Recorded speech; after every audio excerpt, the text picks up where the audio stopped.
નમસ્કાર.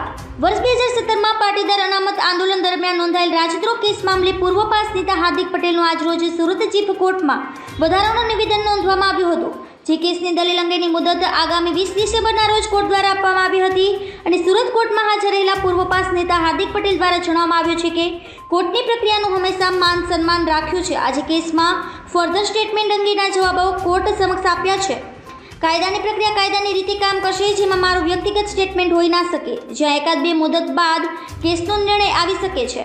હાર્દિક પટેલે જણાવ્યું હતું કે જે પ્રકારે નકલી પીએ અને આગેવાન બની ફોન કરી એકબીજાને ધમકી આપવામાં આવે છે, જે ન થવું જોઈએ. જે હવે ગુનેગારો છે તેના વિરુદ્ધ કાયદાનું કામ કરશે. એક વ્યક્તિના કારણે સમગ્ર સમાજ દુઃખી ના હોઈ શકે. ઘણીવાર એક વ્યક્તિના કારણે સમાજ રાજી પણ હોય છે, પરંતુ આવા એક વ્યક્તિના કારણે સમગ્ર સમાજને ટાર્ગેટ ન કરવો જોઈએ. દરેક સમાજના આવા વ્યક્તિઓ ભળેલા છે જે સમગ્ર સમાજને બદનામ કરતા હોય છે, પરંતુ આવા લોકો વિરુદ્ધ કાયદો હંમેશા કાયદાનું કામ કરતો આવ્યો છે. ધન્યવાદ.